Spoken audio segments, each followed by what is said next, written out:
Hi everyone.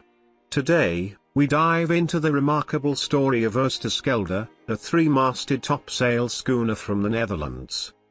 The last of her kind. She was born in 1918, while the echoes of the First World War still rolled across the world. The final surviving Dutch sailing vessel of her class, built not for glory, but for work. Hard, relentless, everyday work. Her home was the North Sea, a place of iron-grey waves, biting wind, and endless salt spray. She was a floating powerhouse of her time, hauling whatever the world demanded, bricks from Germany to Denmark, peat, herring, cement, even guano. She was part of the lifeblood of European trade, simple, tough, and dependable. But the age of sail was fading. In the 1930s, a diesel engine was installed, and part of the rigging was removed to make the ship more practical for cargo transport. In 1939, the vessel was sold to a Danish company, renamed, and continued its service as a motor cargo ship without sails. By the 1980s, it had been abandoned in the port of Rotterdam. It seemed like the end. But it wasn't. This is where her real life begins. In 1992, after years of tireless work by volunteers and enthusiasts, she was reborn. Not as a static museum piece, and not as a relic behind glass, but as a living, breathing sailing ship. And since then, she has done nothing short of the impossible. She retraced Darwin's voyage on the Beagle, reaching all the way to Tierra del Fuego. She sailed to Greenland and rounded Cape Horn. She became a floating laboratory for scientists, an ocean ambassador on environmental expeditions, and a star of films and festivals around the world. Today, you can sail on her yourself. Not as a passive tourist, but as a crew member. You can take the helm, climb the rigging, safely harnessed, of course. Set those massive sails with your own hands. And feel what it means to be part of a story that is still alive. This is not a frozen exhibit. This is a time machine of wood, steel, and canvas, with a beating heart. From a working horse of the early 20th century, to a legendary voyager and a symbol of maritime heritage in the 21st. Oosterschelde is the triumph of human passion over oblivion. A ship that proved the age of sail still has wind left in its wings. To understand the greatness of Oosterschelde, you have to look into her bones, into the design philosophy born at a time when sail was giving way to steam. This was the pinnacle of practicality, the final, perfected breath of Dutch commercial sail shipbuilding. The concept behind her design, a workhorse, built with intelligence. She was created to survive in a harsh economy. It was 1918. Steel was expensive. Engines were unreliable and fuel-hungry. The mission, build a ship that could carry maximum cargo with a minimal crew, navigating the shallow, demanding waterways of the Netherlands. And Dutch shipbuilders found a brilliant compromise. A three-masted topsail schooner, that was the key. Schooner rigging required fewer hands than a brig, yet the added square sails on the foremast delivered tremendous power with following winds. It was the perfect balance between economy and strength. Hull, steel, strong, durable, capable of surviving the brutal North Sea. But her shape still whispered of the past, rounded lines, a shallow bottom, and lee boards. Why? Because lee boards were a stroke of genius. Under sail, these huge wooden fins dropped down like wings, preventing the ship from being pushed sideways by the wind. In shallow ports or narrow canals, they could be raised instantly. It gave Oosterschelde an unbelievable versatility. Her power lay in her simplicity. Dimensions. Length, 50 meters. Displacement, 400 tons. Large enough to carry serious cargo, small enough to control. Rudder, massive, driven by a manual wheel. no hydraulics.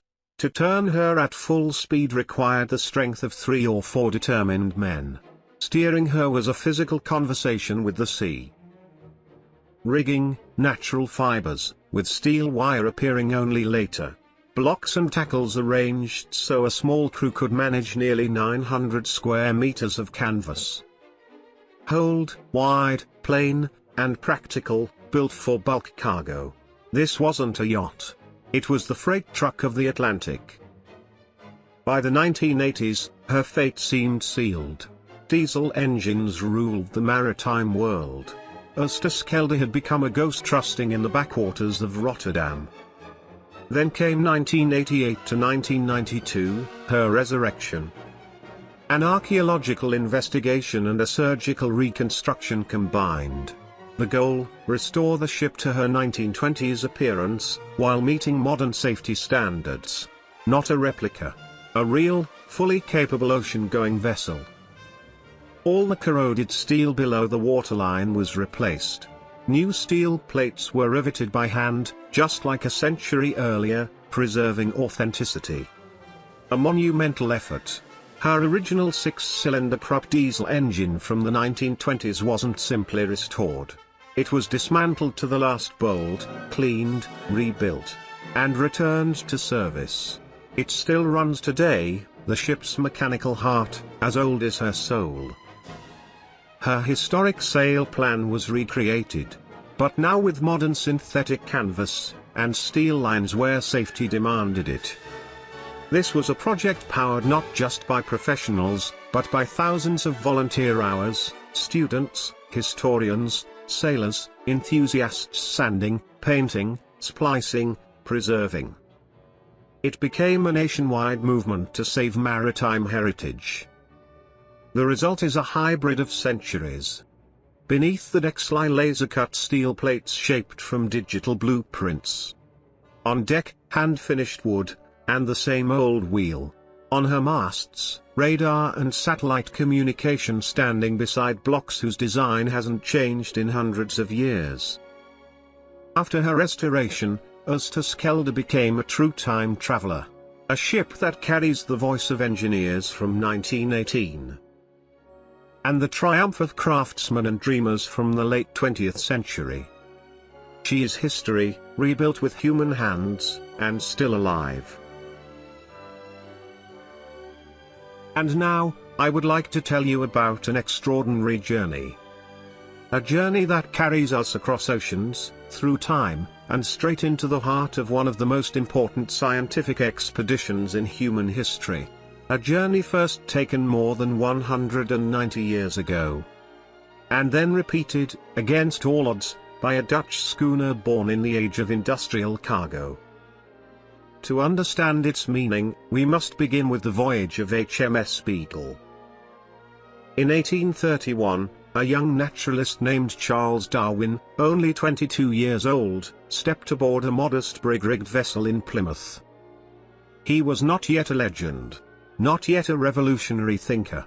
He was simply an observant and curious young man with a notebook, a magnifying glass, and an unshakable desire to understand the natural world.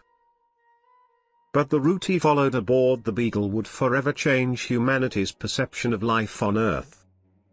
The Beagle sailed first to Brazil, where Darwin wandered through humid forests bursting with colors no European had ever imagined. Then she moved south, along the coastline of Patagonia, a place where the land falls into the wind like a broken blade. Darwin watched strange birds soar, studied shells lifted from ancient seabeds, and marveled at fossil giants buried beneath the sand. But the most dramatic moment came when the Beagle reached the very edge of the world. Tierra del Fuego, the land of fire. Here, Darwin encountered a place so wild, so raw, so violently alive, that it pushed him to question every assumption he had ever held about nature. The storms of the Southern Ocean. The freezing spray that lashes the deck. The chaotic dance of mountains, glaciers, and sea. This was the crucible in which many of his ideas were forged, ideas that would later become the foundation of evolutionary theory. This voyage was more than exploration. it was transformation. And now the story shifts forward, more than a century, to a ship no one expected to make history. The Dutch topsail schooner Oosterschelde, built in 1918 as a hard-working cargo vessel, was never designed for legendary expeditions. Yet, after her resurrection in the 1990s, something remarkable happened. This steel-hulled survivor of the North Sea returned not only to life, but to adventure. And then came the moment that no one could have predicted. Oosterschelde set out to retrace Darwin's route, the entire voyage of the Beagle, from Europe to the farthest corners of the world. She crossed the Atlantic in the old way, under canvas, feeling every shift of the wind. She reached Brazil and anchored near the same shores where Darwin once walked through rainforests. She followed the long South American coastline, where cold winds roll down from Patagonia and the skies stretch endlessly above the sea. And finally, she sailed into the unforgiving waters of Tierra del Fuego. Imagine it. A ship that once hauled cargo between small European ports now navigating one of the most feared regions on the planet. A vessel built for practicality now carrying the torch of exploration. A schooner from 1918 standing face to face with the same storms that tested Darwin himself. For the crew aboard Oosterschelde, this was more than a sailing challenge.